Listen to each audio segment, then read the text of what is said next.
Okay, so I'm here today with Hillman, Ox Legacy. Go check out his YouTube channel. It's gonna be linked Handles below. are gonna be everywhere. Everywhere. I am Hillman Batuo. I am Cameroonian, born and raised in Cameroon, been living in the Netherlands now for 6 years.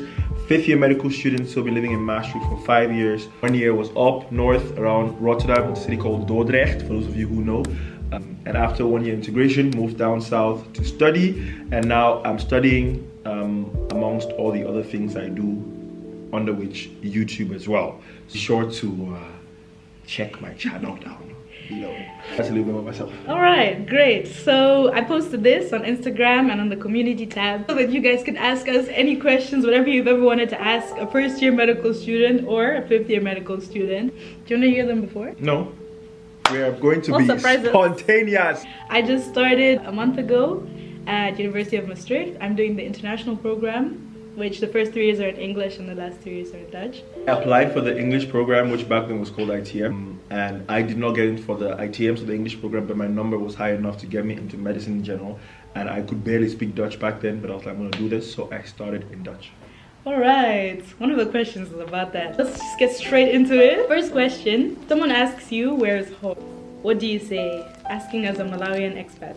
I feel like home is anywhere the people who are dear to me are. So like at the moment, it's partly Cameroon, but it's partly like Ireland. It's partly the States. So if I'm a people's person. I love being with people. I love just getting to know people, getting to understand people, have conversations. So anywhere there's people I care about, that's home for me. So like I'm not necessarily tied to one place. I'm a free bird. So if I have the people I care about around me, I'm fine. No, for me it's always just Malawi. Like I left 5 years ago, but home is always Malawi. That's always. Because you grew up there. Yeah, born and raised. I think we've had this conversation before, but just the fact that I literally did not think people lived in Malawi until I met her sister, who is the first Malawian I know. I'm like, dang, you guys live in Malawi? And then she went on vacation to Malawi, and then she was making videos in Malawi. I was like, wow, people actually really do live in Malawi. It doesn't look that bad. It doesn't look that bad. I actually want to go. I want to go to Malawi. Yes. That's literally one of the countries where I was just like, they're just lost in the map. But now there's people from there. I can actually. Malawi, I'm coming soon. What is your favorite food? Oh, funny. Did not expect this. No? Take a guess. Spaghetti. How do you know? Wait, are you joking? How did you know? I was joking. Yeah, spaghetti and chicken. You know, that's what I had on my first date ever in life. A good first date though. Guys, for those of you take notes, first date spaghetti and chicken. But my mom always says never have spaghetti on a first date. Why? Because it's not antracolic. That's disrespectful. This spaghetti is very antracolic. Very attractive, very delicious. But I didn't know it was spaghetti because it was an Italian restaurant in Malawi. Oh. And it said LLL.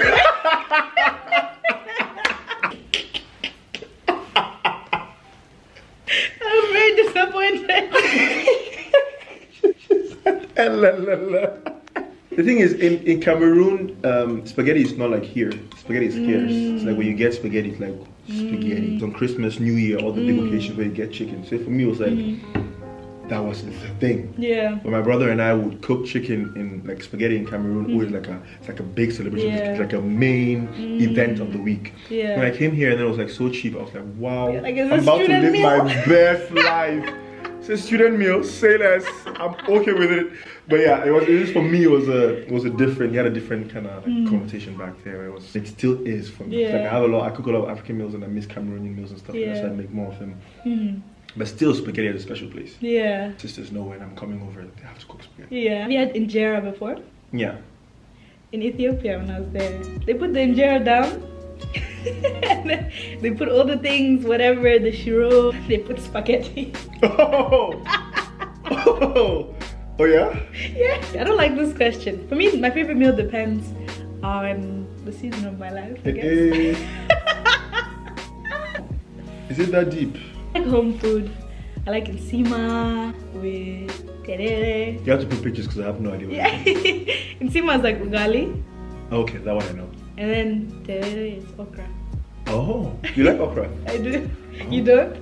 I do. People either love it or hate it. Yeah, exactly. Yeah. A lot of people I know don't like it. Yeah. But the thing is, it depends how you make it. One time I had this Nigerian girl make it for me. I'm like, whoa, that was proper okra. Like, that was, it was spicy, it was well, you could taste the flavors. It was Yeah, so that's my favorite food. And beans.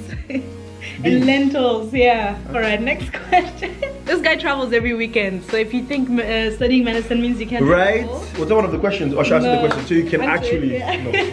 What is your favorite thing about Maastricht? Favorite thing about Maastricht is because I like traveling a lot, or I like moving a lot. There were two options of applying for me, Maastricht or Groningen. And one of the things that attracted me to Maastricht was the location. Like the interconnectivity with Belgium, Germany, and everything just being in the neighborhood. You can just go down to France and everything. I love it. And because of the fact that I also like traveling a lot, it's like it just works well for me. Yeah. Like for me, I can just like go everywhere with the Flixbus, go everywhere with the airport and stuff like that. And the idea that I could have breakfast in Belgium, lunch in the Netherlands, dinner in Germany, mind blown. Explain that to someone in Cameroon, they would not get it. How do you go to different countries to have different meals, right? But it's all possible because Maastricht is just like so connected.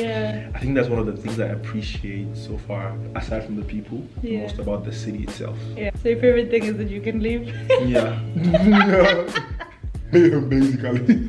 But it is really nice. For our intro days, we cycled to Belgium. One day I just woke up and I just ran to Belgium. 20 kilometers, just ran to Belgium and came back.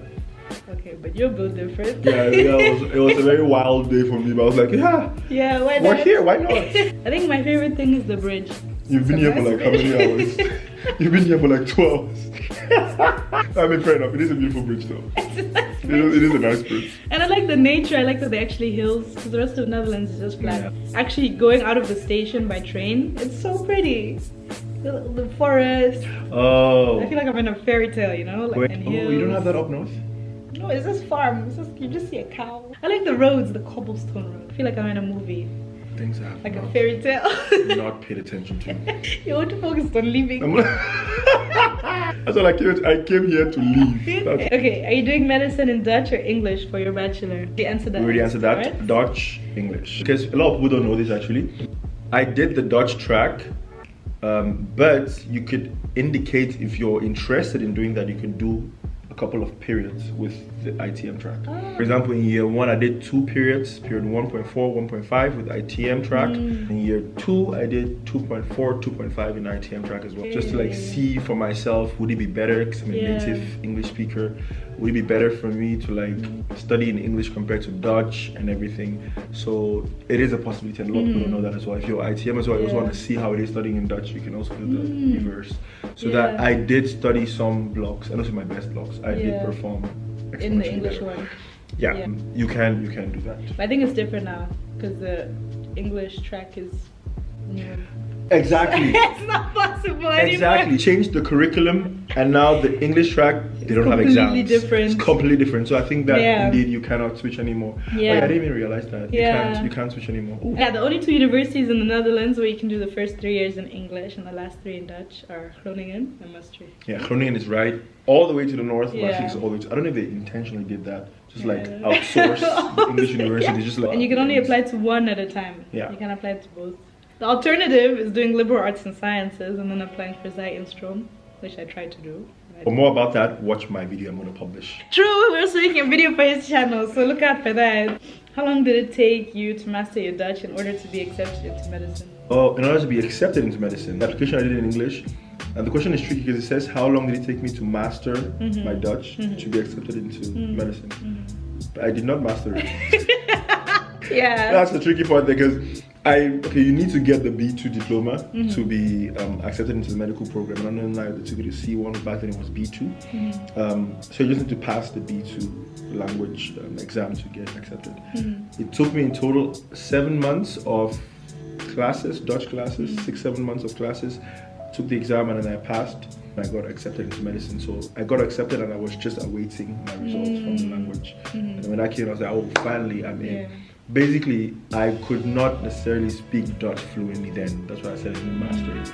So I got the B2. There's a video about it. have videos about it too. But my proficiency in the language was limited at the time. Like in year one, I was spitting bars. I was like, yo, I underweight.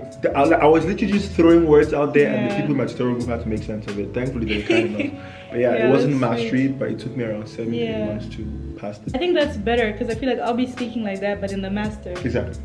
So for me, retrospectively looking at it, yeah, I'm happy I started off in Dutch. So for me, it worked well that I started in Dutch. Yeah. Maybe for multiple factors.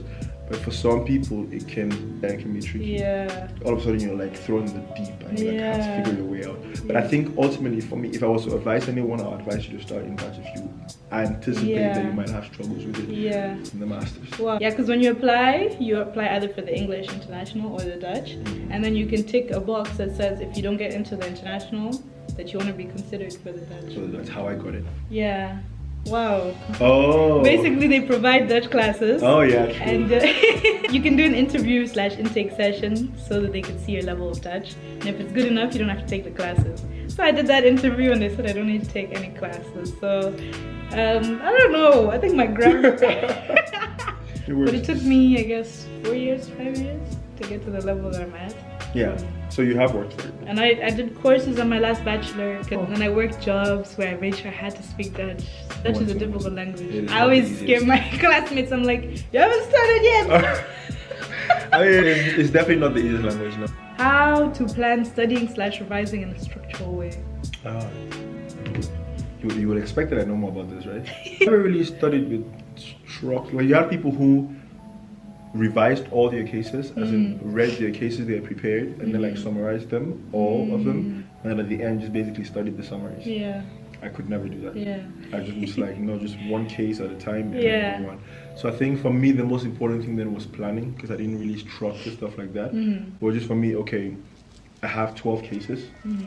I need to find a way to study 12 cases and the attached skills course and everything, every other part of the curriculum that was attached to that period. Yeah. If I have 4 weeks to prepare and I have 12 cases, I need to make sure that I'm doing like 3 cases per week. So that's how I basically divided mine and like studied with people and did revisions together. Like structuring in terms of like, okay, this is the work and everything and how I'm going to start mapping out things. I didn't do that more. For me, it was just more planning, knowing the workload I have and basically letting them fit properly. I think I do that as well, but it's now difficult since we don't have exams.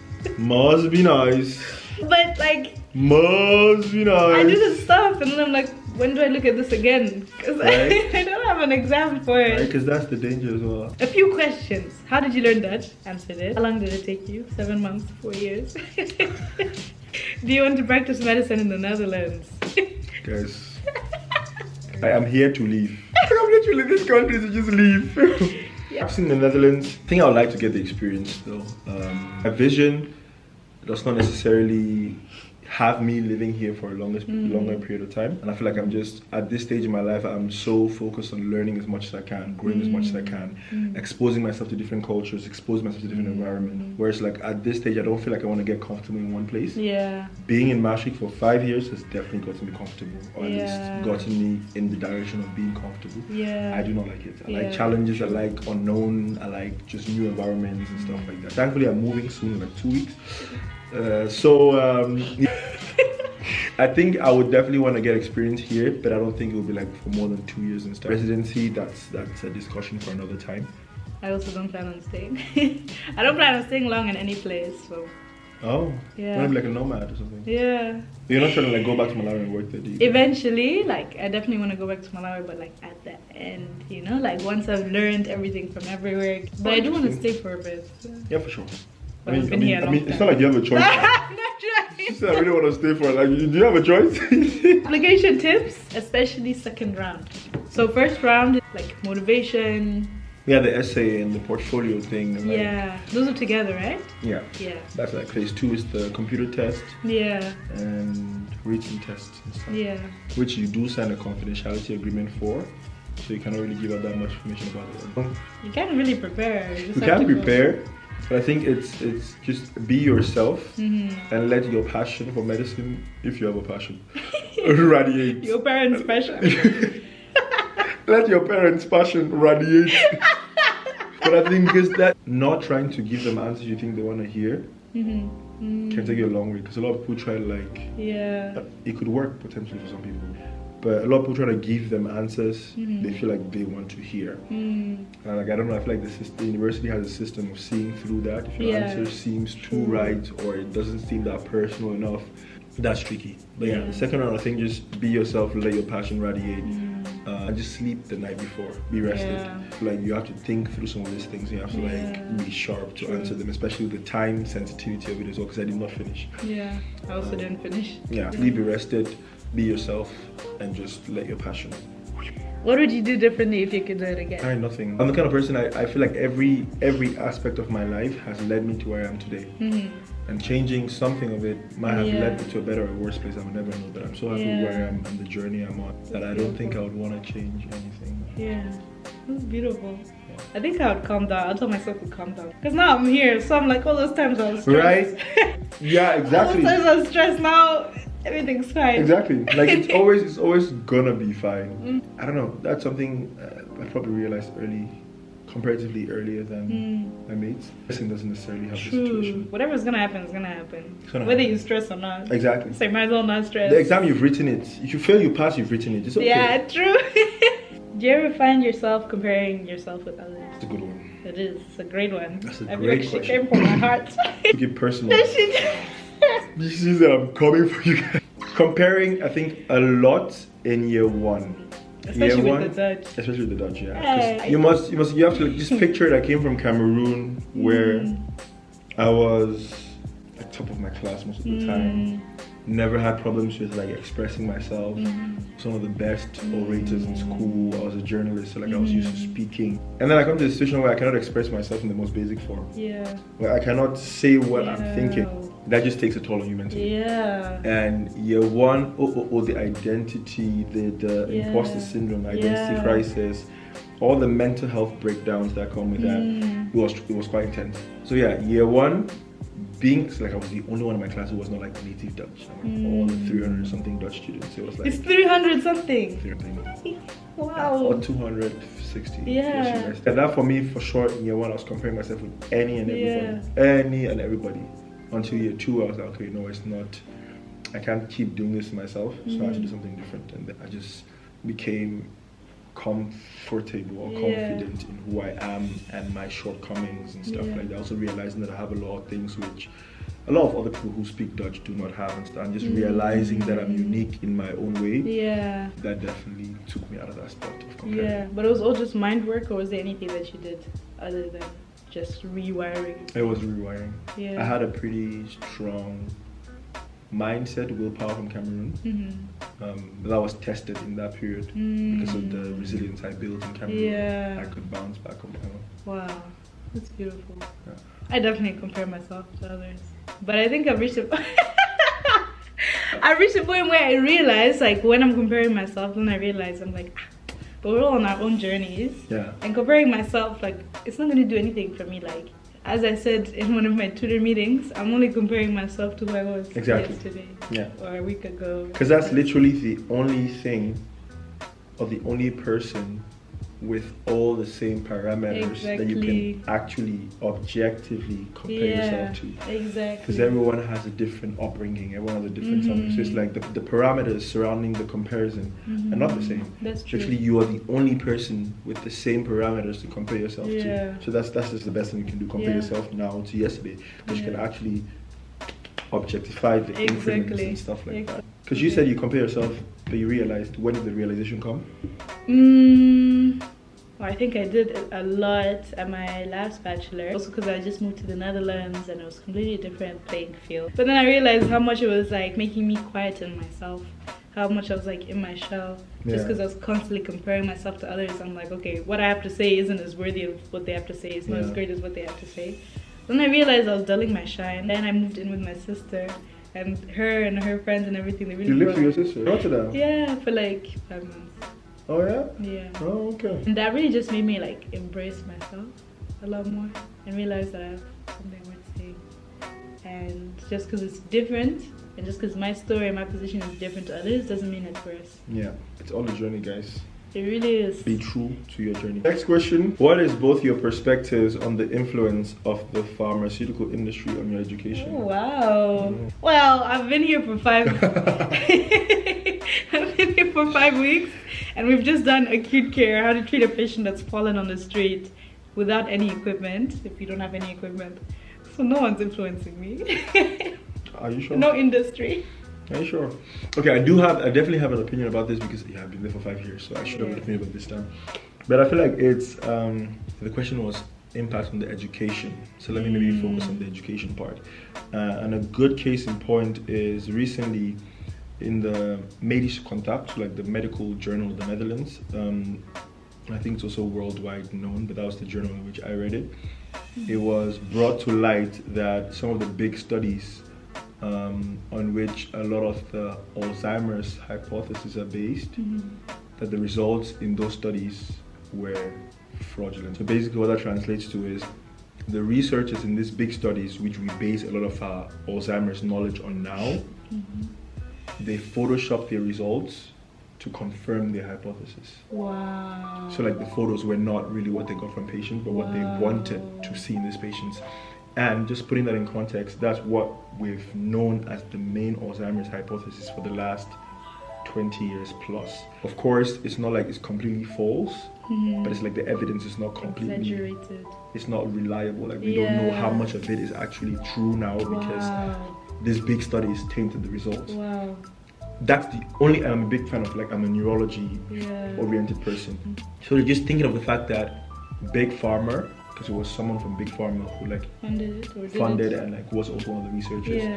Big Pharma can impact science at such a big level and derail science research for like decennia. That's crazy. That's just crazy. It's like, what can you try? What is actually science? What can you confidently say? This is it. Because I mean, science is all just a game of probabilities and knowing what works for the majority or what the majority of the time is actually true. But still, it's like now people can just influence stuff at such a high level. The realization, like I realized that, wow. How do you know your studying is right? How do you know people are not like at the back? Exactly. But yeah, so for me, that's one of the ways I'm like, okay, I don't know how to do this yet. Just be aware that science has its shortcomings, true, but humans are also adding, reducing more shortcomings to science. That's true. How did you cope with 4th year? This is not for me. Is there a specific way you're studying as also a medical student somewhere in the world? 4th year, how did I cope with 4th year? 4th year is the first year of clinical, maybe that's the correlation. 4th year was tough. Because I had like surgery and internal medicine rotation. Those were just tough. Those were just mentally tough. But yeah, 4th year studying was tough because you didn't have time to study per se. You had rotations a lot of the times. You had assignments and you worked on the assignments. And based on you working on the assignments you studied, you had patients to see the next days, and based on the preparation of the patients, you refreshed your knowledge in certain things. So I think that was predominantly how I studied in year 4. Just more or less being actively present in the clinics, preparing my patients for the next days, refreshing knowledge like that, working on the assignments which we had, or the projects we had to work on. Was eventually how I studied, more or less. And you made it to 5th year. So. I'm almost in the 6th year now, so I guess I'm doing something right. Guys, if it wasn't for Hillman, I would have dropped out by now. Oh. Oh. Hillman is my strength. Hey, man. Yes. Oh, wow. Thank you for existing. You're welcome. How do you guys cope with burnouts? We don't. We just arch out. We just burn and charcoal. One burnout in year 1. And to be honest, in all honesty, just God helped me. That was just the short answer.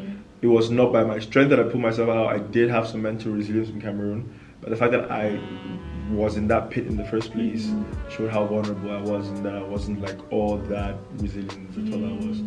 So I think for me it was just God helped me, because I started going to church again, like connecting with the community in church. I started seeing how important God is in my life. Like I knew that in Cameroon. I knew when I come here I'll get distracted. But then it's like when I came here, all of a sudden, boom, the distraction just took me without me noticing. Yeah, like you know it will happen. Like, you know, like we actually had conversations in Cameroon where I told my friends, I know I'm going to Europe, it's very distracting, all these things. They were like, yeah, but Hillman, you know. So these are the things you're going to do if you feel like you're getting overwhelmed and stuff. Wow. And I came here and I still got overwhelmed. It's crazy. But yeah, I feel like just God helped me every time. Yeah. And do you think it made you more resilient? Oh yeah, oh for sure. I promised myself I'll never get. I'm never getting to that point anymore. Yeah. Because I could identify how I got there. It was a comparison. It was a trying to please people, trying to be funny, trying to be understood, trying to be accepted into friend groups and stuff like that. Ridiculous if you think about it. Yeah. But yeah, it's first year you wanna be long and everything. You wanna be understood, be heard, be accepted. So it's all part of, to some degree, it's all part of the journey and process. Yeah.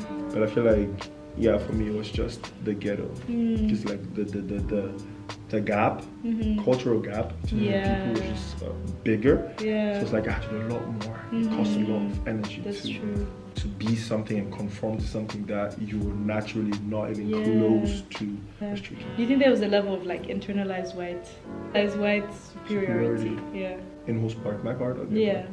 Like me seeing them as superior. Yeah. Oh, best believe. Definitely. Oh, in Cameroon, guys, me sitting in the tutorial room with all white people, wow. That was the highlight of my month. What? I was like, wow. I have arrived. I have made it.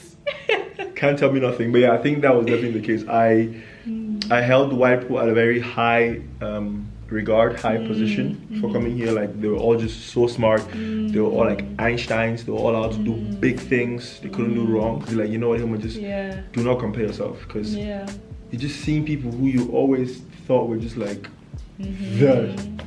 But now they're just like, they're normal people. Yeah, I think I had that a lot in my first bachelor, and I think I really don't have it now. Because what you're describing about trying to get people to like you, or the cultural gap, I see it and I just leave it.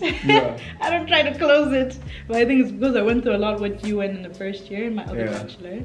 And I just realized that like, it's not it. It's not it. And I feel like I see a lot of people nowadays, like especially first year students, people who are just moving here, who are in the same place.